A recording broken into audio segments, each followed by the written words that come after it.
Good morning, everyone. Welcome to Literary Theory and Criticism. In today's meeting, we are going to discuss about post-structuralism and deconstruction. Jadi di beberapa minggu lalu kita pernah membahas teori strukturalism. Nah, post-strukturalism adalah teori yang mengkritisi teori strukturalisme. Ini sedikit berbeda dengan postkolonialism. Postkolonialism adalah teori untuk mengkritisi kolonialisme. Kolonialisme sendiri bukan sebuah teori, gitu ya, tetapi adalah sebuah teori, sebuah periode, sebuah fenomena, gitu ya.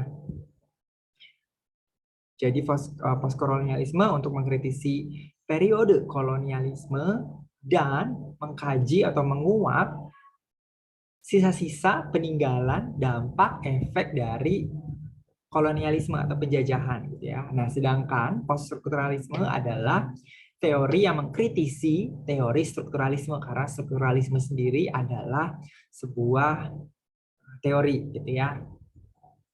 Nanti deconstruction itu agak sedikit mirip tetapi agak sedikit berbeda juga gitu ya. Kita masuk dulu ke key terms atau terminologi penting dalam teori poststrukturalisme. Jadi kalau kita ingat, strukturalisme adalah teori yang fokus atau percaya bahwa dalam setiap unsur kehidupan, baik itu produk budaya gitu ya, termasuk di dalamnya karya seni sastra, lukisan, bangunan, itu ada satu pola. Pola ini bisa dipengaruhi oleh zaman, periode apa produk budaya tersebut diciptakan. Atau pola tersebut nantinya mengacu kepada golongan atau kategori tertentu. Misalkan lukisan-lukisan Renaissance nanti berbeda dengan lukisan-lukisan yang realisme, gitu ya. Ekspresionisme itu nanti berbeda. Begitu juga dengan karya sastra gitu ya. Di dalam karya sastra dipercayai ada satu pola yang membentuk yang terdapat dari awal from the beginning to the end of that literary work gitu ya. Jadi ada satu pola. Kalau misalkan dari awal digunakan figurative language, misalkan alegori, berarti dari awal nanti sampai akhir akan ada alegori. Alegori itu misalkan menggunakan kemiripan-kemiripan. Misalkan di novelnya George Orwell 1964 itu ada Big Brother, ada karakter Big Brother. Nah, Big Brother ini digambarkan sama dengan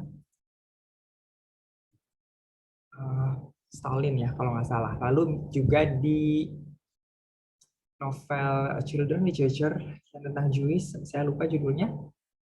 Tapi dalam novelnya itu karakternya digambarkan seperti Adolf Hitler gitu ya. Jadi misalkan karakter-karakternya menggunakan atau mengambil inspirasi dari tokoh-tokoh nyata gitu ya yang pernah hidup.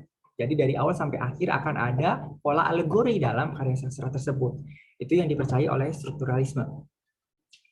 Nah, dalam poststrukturalisme artinya teori yang mengkritisi teori strukturalisme yang percaya bahwa dalam setiap unsur kehidupan, termasuk produk budaya, salah satunya karya sastra itu ada strukturnya, ada polanya. Poststrukturalisme ini tidak mempercayai itu, gitu ya. Jadi kalau misalkan pola dalam sebuah karya sastra, misalkan artinya ada garis besar, gitu ya.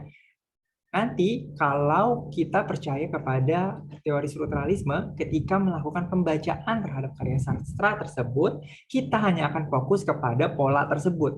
Sehingga padahal sebenarnya ini yang dipercayai poststrukturalisme gitu ya, ada pola-pola lain yang mungkin tidak semenonjol pola utama tadi gitu ya.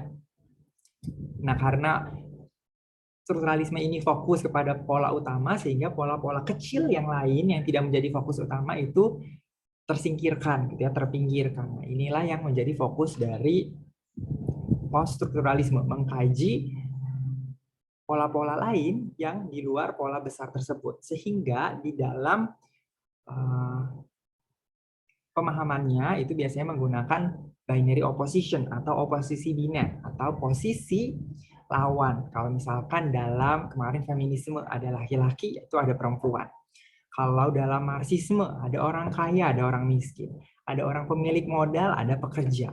Kalau kemarin di postkolonialisme, oposisi binernya ada penjajah dengan warga lokal, gitu ya. Orang kulit putih dengan orang kulit hitam atau people of color. Kita termasuk people of color ya, walaupun kulit Eca putih, tetapi you are still considered as people of color karena Asia gitu ya, bukan orang kulit putih Eropa gitu ya, Caucasian, tetapi dianggap sebagai people of color. Nah, kalau dalam poststrukturalisme ini nanti adalah oposisi binernya adalah pola utama dengan pola-pola lain yang termarginalisasi atau terpinggirkan. Misalkan dalam satu lukisan yang menjadi polanya adalah warna hitam misalkan, tapi dalam coraknya, dalam lukisannya juga ada stroke. Stroke itu apa? Ulasan-ulasan kuas menggunakan warna lain, gitu ya, misalkan warna kuning, warna merah. Nah, kita poststrukturalisme nantinya mengkaji stroke warna atau goresan warna merah kuning ini tuh mengartikan apa gitu ya. Sehingga oposisi biner dalam poststrukturalisme adalah privilege dengan suppress. Privilege artinya yang mendapatkan posisi yang diuntungkan karena posisinya, berlawanan dengan posisi-posisi lain yang terpinggirkan. Misalkan terang dengan gelap, gitu, itu artinya pertentangan. Lalu antara baik dengan jahat. Kalau misalkan dalam karakterisasi itu nanti ada protagonis, ada antagonis. Sebenarnya ini sering kesalahpahaman gitu ya. Orang sering menganggap kalau antagonis itu selalu jahat, padahal belum tentu. Antagonis adalah posisi dilawan atau posisi yang bertentangan yang nantinya menimbulkan konflik dengan protagonis. Sebenarnya antagonis juga bisa baik kalau protagonisnya sendiri, jadi protagonis adalah tokoh utama yang menjadi pusat cerita gitu ya. Jadi kalau protagonisnya ini tokoh utamanya jahat, berarti antagonisnya sebenarnya adalah orang baik gitu ya. Nah, ini yang harus dikaji menggunakan poststrukturalisme. Lalu karena pertentangannya antara pola utama dengan pola-pola yang terpinggirkan, nanti muncul istilah hierarki gitu ya. Jadi sistem apa yang mendasari sebuah ide, objek, orang, kelompok-kelompok, institusi itu di ranking satu posisi lebih tinggi dari posisi lain. Misalkan kalau di Singapura gitu ya, orang Chinese dengan orang Melayu, dengan orang India itu posisinya berbeda-beda gitu ya. Kenapa yang menyebabkan hal itu? Ya, jadi misalkan dalam karya sastranya juga nanti akan terlihat kenapa kok dalam karya sastra orang-orang Singapura, karya sastra dari penulis Singapura, termasuk contohnya misalnya Crazy Rich Asians, itu mayoritas tokohnya adalah Chinese. Nanti yang menjadi pekerja rumah tangga, yang menjadi penjaga rumah, gitu ya, seperti Gurkha itu kenapa orang India? Lalu kenapa yang menjadi asisten rumah tangga ya PRT-nya itu housekeeper, kenapa orang-orang Melayu gitu ya, itu yang bisa dikaji menggunakan poststrukturalisme. Jadi biasanya poststrukturalisme dan deconstruction itu bukan hanya satu yang digunakan. Jadi biasanya ketika menggunakan pendirian, jadi bisa dianggap poststrukturalisme dan dekonstruksi itu adalah sebuah pendirian. Nanti sebenarnya masih akan membutuhkan teori-teori lain, sudut pandang lain. Misalkan tadi perbedaan antara warga negara di Singapura. Artinya nanti selain menggunakan poststrukturalisme atau dekonstruksi, kita juga akan menggunakan postkolonialisme misalkan, karena nanti di situ ada perbedaan ras gitu ya antara orang Chinese, orang Melayu dengan orang Asia Selatan seperti India dan Pakistan gitu ya. Atau misalkan dalam cerita anak-anak selalu ada karakter-karakter penyihir. Kenapa penyihir ini selalu digambarkan sebagai perempuan? Lalu digambarkan sebagai perempuan yang tua, jelek gitu ya. Hidup sendirian. kenapa tidak laki-laki yang digambarkan sebagai penyihir? Lalu kalaupun penyihir perempuan digambarkan sebagai cantik, nanti cantiknya ini hanya sebagai sebuah tipuan. Nah, itu harus kita kaji gitu ya. Kenapa perempuan yang dijadikan penyihir dengan karakter jahat menjadi antagonis dalam sebuah cerita digambarkan dengan penggambaran-penggambaran tersebut? Itu yang kita kaji. Sistem apa yang mendasari? Artinya nanti ketika menggunakan pendirian poststrukturalisme dan deconstruction, kita juga harus menggunakan sudut pandang feminisme, ya, karena melibatkan objek-objek perempuan. Oke, kita masuk ke poststrukturalisme. Jadi seperti kita pahami, strukturalisme itu mempelajari sign, gitu ya. Sign salah satunya adalah words atau kata-kata, termasuk juga gambar, bunyi-bunyian sebenarnya adalah sign. Nah, kalau strukturalisme itu fokus kepada sains yang membentuk pola, sedangkan kalau poststrukturalisme itu fokus kepada sign atau tanda yang dimana salah satunya adalah word atau kata-kata, itu dia tidak punya makna kalau hanya berdiri sendiri. Jadi tanda itu hanya punya makna kalau dimaknai atau dipahami dalam hubungannya dengan tanda lain atau dalam satu sistem keseluruhan.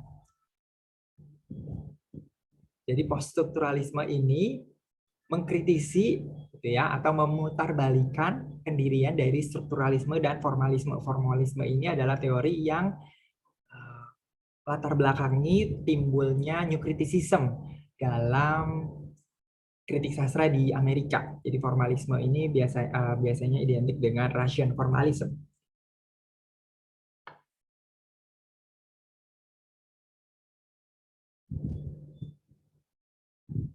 Jadi kalau strukturalis atau orang yang menggunakan teori strukturalisme itu percaya bahwa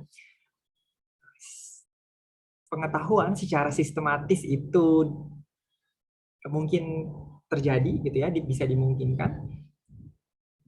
Tetapi kalau poststrukturalisme percaya bahwa pengetahuan itu impossible untuk dimaknai secara sistematis gitu ya. Jadi nanti tergantung sudut pandang mana melihatnya. Kita melihat suatu persoalan, melihat suatu objek itu dari pendirian mana, dari sudut pandang mana.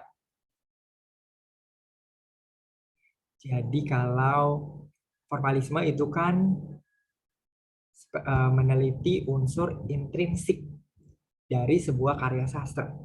Jadi karya sastra itu dilihat hanya dalam kesatuannya atau dilihat secara unsur apa saja yang di dalam, yang terdapat di dalamnya. Kita tidak mengindahkan hal-hal yang di luar dari dari karya sastra tersebut, seperti misalkan biografi atau period itu zaman karya sastranya, cerita karya sastra yang terjadi atau zaman karya sastra tersebut dipublikasikan, gitu ya. Tidak memandang itu, hanya memandang dari sudut dalamnya saja. Nah, poststrukturalisme itu tidak percaya bahwa makna hanya bisa dilihat dari situ saja. Kita harus tetap menggunakan unsur-unsur lain di luar apa yang digunakan dalam New Criticism, gitu ya.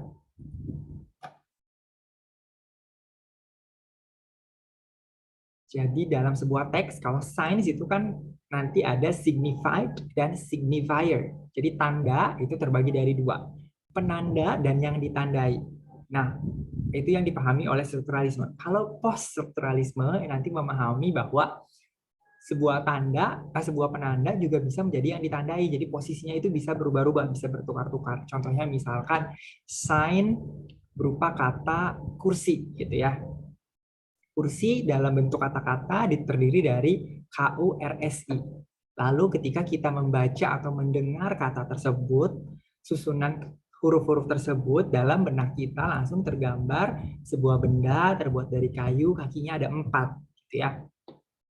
Tetapi dalam poststrukturalisme itu bisa dibalik. Jadi penggambaran atau pemahaman dalam benak kita dulu apa, nanti yang digunakan untuk ditandainya gitu ya, signified-nya muncul dulu di benak kita, lalu nanti baru muncul signifier-nya. Contoh tadi misalkan, kenapa dalam cerita anak-anak tokoh jahatnya penyihir itu selalu perempuan, digambarkan perempuan yang tua gitu ya. hidup sendirian, berwajah jelek gitu ya. Itu kenapa harus dikaji? Tidak bisa seperti itu gitu ya. Itu artinya kalau ketika kita menggunakan memadankan teori poststrukturalisme dengan feminisme, artinya itu ada marginalization atau penekanan terhadap perempuan dari penulisnya. Apalagi nanti kalau penulis karyanya tersebut adalah laki-laki gitu ya, dan berarti dia memandang sebelah mata atau menunjukkan dominasi dia gitu ya sebagai laki-laki terhadap perempuan. Itu yang nanti digunakan dalam poststrukturalisme. Nah, kalau di construction ini untuk mendekonstruksi, artinya adalah ada sebuah konstruksi ya, sebuah sistem ini harus dihancurkan, bukan dekonstruksi itu kan dihancurkan gitu ya, jadi disusun ulang. Jadi konstruksi, lalu ada rekonstruksi, artinya dikonstruksi ulang, lalu ada dekonstruksi, menghancurkan konstruksi tersebut gitu ya. Misalkan tadi dalam sebuah karya, misalkan ada, saya lupa judulnya ya, tapi Children Literature, jadi ada penyihirnya itu digambarkan sebagai perempuan yang cantik gitu ya. Kalau dalam karya-karya lain biasanya penyihir yang cantik itu hanya untuk mengelabui saja, tetapi dalam karya tersebut penyihirnya memang cantik. Lalu ada tokoh seorang anak laki-laki gitu ya, yang dia ini nakal, lalu dikutuk oleh si penyihir tersebut menjadi tikus. Sehingga di sepanjang cerita si bocah laki-laki ini menjadi tikus gitu ya. Nah, artinya si karya sastra ini menghancurkan konstruksi bahwa perempuan penyihir itu digambarkan sebagai perempuan yang tua, berwajah jelek gitu ya. Tetapi karena di karya ini digambarkan sebagai perempuan cantik. Lalu anak laki-laki yang harusnya menjadi protagonis gitu ya dalam cerita-cerita anak lainnya, di dalam cerita ini dijadikan sebagai antagonis yang dia melakukan kesalahan, lalu karena kesalahannya ya dia harus dikutuk menjadi seekor tikus gitu ya. Hal ini kenapa? Karena dekonstruksi atau ketika kita menggunakan teori dekonstruksi harus ditanamkan dalam benak kita bahwa sebuah sistem itu selalu berubah-ubah. Jadi apalagi terutama sistem-sistem yang sudah ada sejak zaman dahulu kala. Seiring berjalannya waktu, zaman itu kan berubah sehingga sistem tersebut juga seharusnya berubah gitu ya dengan sesuai dengan perkembangan zaman. Kalau zaman dulu misalkan perempuan itu tidak boleh memakai celana trousers gitu ya. Lalu nanti di tahun berapa? Tahun 60-an Yves Saint Laurent itu mengeluarkan koleksi busananya jas ya, smoking jacket yang awalnya hanya dipakai laki-laki tetapi dia mengeluarkan versi untuk perempuan gitu ya, sehingga nanti di situ busana untuk perempuan jadi berubah. Artinya Yves Saint Laurent ini menghancurkan konstruksi yang ada bagi perempuan yang dulu pilihan pakaiannya itu terbatas gitu ya. Dengan dia mengeluarkan koleksi tersebut, pilihan pakaian untuk perempuan, jas yang awalnya hanya digunakan laki-laki juga bisa dikenakan perempuan. Ini juga terjadi juga seperti sekarang gitu ya. Contohnya misalkan Harry Styles atau Billy Porter. Mereka sering menggunakan gaun-gaun yang biasa digunakan perempuan, tapi mereka menggunakan gaun, artinya mereka ini juga menghancurkan konstruksi bahwa gaun itu hanya bisa digunakan oleh perempuan.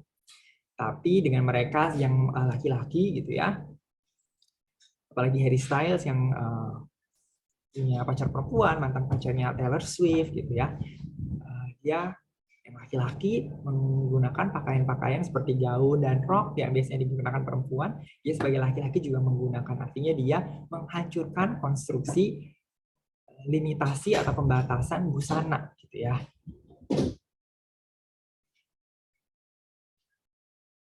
Karena dekonstruksi ini lahir dari teori atau kritik poststrukturalisme, dekonstruksi ini juga melihat pattern gitu ya, karena pola itu kan diawali atau tercipta dari sebuah sistem. Karena sistemnya ini berubah sehingga pola pun gitu ya tidak selalu absolut.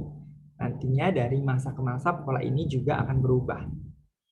Nah, yang membentuk pola, kalau tadi kita pahami dalam poststrukturalisme itu ada pola utama gitu ya, dan ada pola-pola kecil yang termarginalisasi atau terpinggirkan. Dekonstruksi ini nantinya mencoba melihat bagaimana pola-pola yang kecil yang terpinggirkan itu saling bertabrakan atau membentuk konflik dengan pola-pola utamanya. Misalkan kalau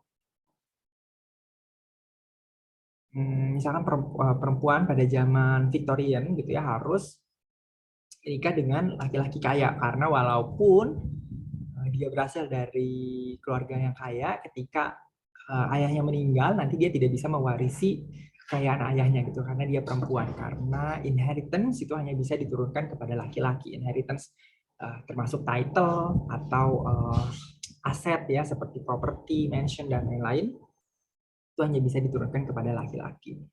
Tapi misalkan dalam cerita tersebut, ini juga sebenarnya ada ya, seperti di novel-novelnya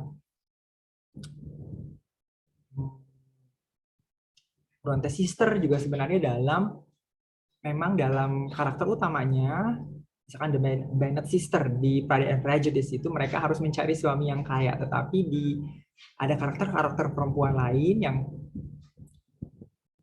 yang sebenarnya juga sudah membawa unsur-unsur feminisme gitu ya. Jadi mereka bisa menghidupi diri sendiri gitu ya.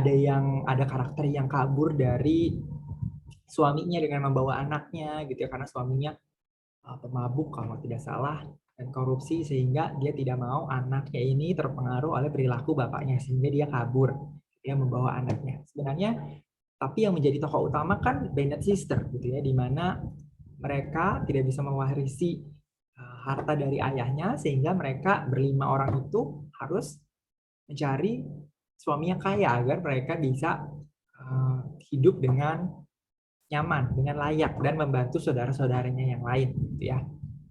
Ini sebenarnya walaupun tokoh utamanya seperti menunjukkan ketindasan ya, penindasan terhadap perempuan, tetapi sebenarnya ada juga karakter lain yang posisinya lebih kecil gitu ya. Kalau dalam film bisa disebut figuran atau supporting characters gitu ya, yang sebenarnya sudah membawa nilai-nilai feminisme di dalam cerita gitu. Jadi biasanya terutama untuk novel-novel yang panjang itu kan biasanya banyak, terutama untuk novel-novel yang tokoh utamanya itu banyak. Contohnya misalkan Crazy Rich Asians. Kalau di novelnya itu sebenarnya ada tiga main plot, ada tiga plot utama, yaitu Nick Rachel yang pertama, lalu Astrid dengan Michael, lalu yang satunya lagi adalah Edie dan Fiona. Tetapi dalam film memang yang dijadikan plot utama adalah Nick dan Rachel gitu ya. Sebenarnya ada karakter lain. Dan biasanya dalam plot-plot ini gitu ya, terutama untuk cerita-cerita yang plotnya banyak, artinya fokus ceritanya itu banyak gitu ya, menggambarkan dari sudut pandang yang berbeda-beda, nanti akan ada tuh nilai-nilai yang sebenarnya kalau kita cermati itu conflicting with one another. Kalau misalkan dalam satu cerita itu fokus kepada jalan cerita ingin melepaskan diri dari penjajahan misalkan gitu ya, atau melepaskan diri dari perbudakan slavery, tetapi misalkan dalam inti dari subplot yang lain, plot-plot kecil yang lain ini seperti mendukung gitu ya, adanya penjajahan, adanya perbudakan. Nah, itu artinya ada sistem atau pola yang contradicting with one another. Nah, itu yang harus kita cermati kalau kita menggunakan teori dekonstruksi gitu ya. Jadi memang dua teori ini relatif cukup dihindari karena memang memerlukan pemahaman yang luas dan biasanya tidak cukup hanya menggunakan salah satu dari dua teori ini saja, tetapi kita harus menyisipkan juga sudut pandang seperti yang tadi saya jelaskan, misalkan mengambil juga teori-teori feminisme atau teori-teori postkolonialisme atau marxisme, sehingga nanti ada kolaborasi atau pencampuran kombinasi gitu ya antara dua atau lebih teori, ya. Nah, salah satu tokoh dari deconstruction itu nanti Jacques Derrida, gitu ya. Dia orang Prancis. Nanti kalau teman-teman bahas atau menganalisa karya sastra menggunakan deconstruction, nanti menggunakan bukunya Jacques Derrida. Jadi karena dalam tadi ya, misalkan ada dalam sebuah cerita ada main plot. Nah, nilai atau pola yang terkandung dalam sistem plot utama tersebut biasanya disebut logocentrism. Jadi menjadi yang utama gitu ya. Sehingga nanti kita harus mencari different atau perbedaan, hal-hal yang conflicting, yang berlawanan dengan dari main plot itu tadi gitu ya. Sehingga kalau new criticism itu kan melihat karya sastra sebagai sebuah kesatuan. Artinya kita lihat unsur-unsur intrinsik dari sebuah karya sastra agar pemahaman kita itu utuh, bulat gitu ya. Kalau ada satu poin dalam unsur intrinsik yang tidak cocok dengan pemahaman ketika kita memahami sebuah karya sastra menggunakan new criticism, artinya kita melihat dari intrinsik elemennya saja, seperti ada yang bolong gitu ya, itu ditambal dengan menggunakan logika, jadi rasionalisasi. Kalau misalkan ada yang kok topik ini atau tema ini tidak sejalan gitu ya, bagian ini new criticism biasanya digunakan untuk puisi misalkan ya.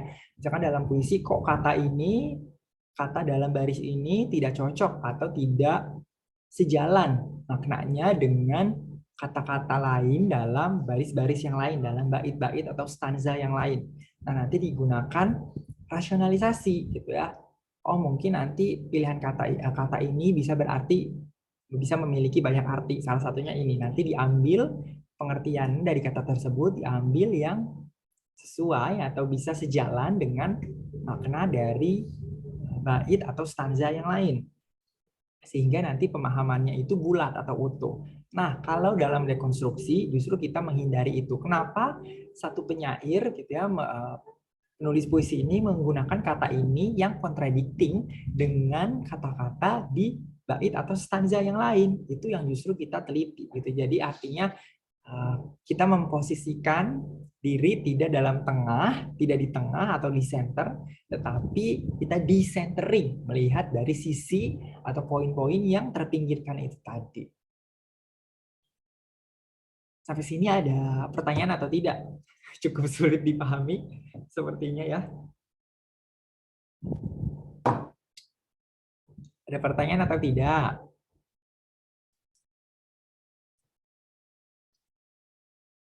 Belum ada pertanyaan. Semoga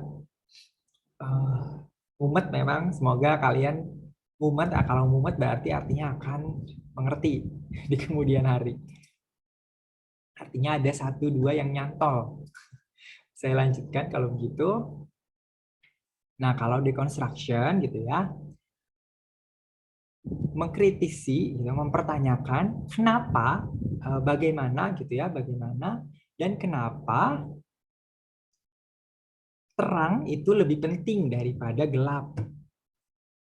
Kok setting satu cerita ini malam terus ya? Kenapa kok nggak pernah siang? Atau kenapa kok karakter berkulit putih digambarkan sebagai karakter yang baik, sedangkan karakter-karakter orang berkulit hitam digambarkan sebagai karakter yang jahat?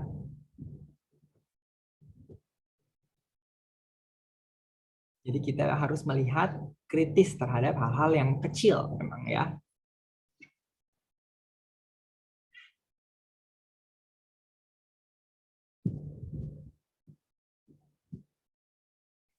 Jadi sebuah posisi atau sebuah makna dari sebuah teks itu tidak pernah stabil, selalu bisa goyah. Artinya bukan goyah, tetapi satu karya sastra ini bisa dilihat dari sudut pandang yang berbeda-beda, gitu ya. Tidak ada interpretasi yang absolut, yang benar, yang selalu benar atau paling benar, itu tidak ada. Selama kita bisa mendukung interpretasi kita berarti interpretasi kita sahih gitu ya, atau bisa dibenarkan. Makanya dalam penelitian-penelitian ini teori itu nanti digunakan sebagai karyanya, objeknya dianggap sebagai primary data. Nantinya akan dibutuhkan juga secondary data. Nah, secondary data ini yang nanti berupa hal-hal yang bisa mendukung pendirian atau interpretasi kita yang diambil dari hal-hal lain di luar karya sastranya, seperti misalkan dari berita, fenomena yang terjadi di kehidupan nyata gitu ya. Ini salah satu contoh ketika kita menggunakan teori rekonstruksi dalam menganalisa sebuah karya sastra. Ini yang menjadi contoh adalah cerpen berjudul Where Are You Going? Where Have You Been? Karyanya Joyce Carol Oates.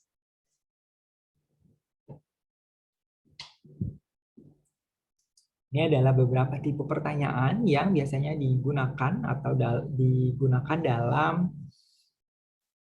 research question atau formulation of the problem ketika kita menggunakan teori dekonstruksi atau poststrukturalisme. Jadi fokus kepada misalkan oposisi biner, ya. Lalu bagaimana, apakah ada kontradiksi-kontradiksi dalam teks tersebut? Lalu bagaimana detail dan aspek-aspek kecil gitu ya dalam sebuah karya sastra. Contohnya misalkan dialog, dalam dialog tokoh mana yang paling banyak berbicara gitu. Artinya itu bisa dianggap sebagai penunjukan dominasi. Tetapi bukan berarti yang dialognya sedikit itu bisa dianggap sebagai yang terrepresi atau tertekan gitu ya, atau yang submisif. Bisa jadi dari submisif tersebut dari sedikitnya dia berbicara, tetapi ketika berbicara justru dialognya dialah yang driving the plot of the story gitu, bisa jadi seperti itu. Lalu bagaimana imagery dari sebuah karya sastra itu juga dilihat. Lalu apakah ada ambiguitas gitu ya, bagaimana karena sebuah karya sastra itu tidak, pemahaman atau interpretasi terhadap sebuah karya sastra itu tidak stabil gitu ya, tidak absolut, sehingga bagaimana ketika dilihat dari sudut pandang lain menggunakan teori yang lain, pemahaman ini akan berubah ya, bagaimana. Ini beberapa buku yang bisa menjadi acuan kalau menggunakan teori poststrukturalisme dan dekonstruksi. Oke, sampai sini apakah ada pertanyaan? Pertanyaan atau tidak? Belum ada, Mister. Belum ada, oke. Marisa dan Kusdan bilang tidak. Oke, kalau begitu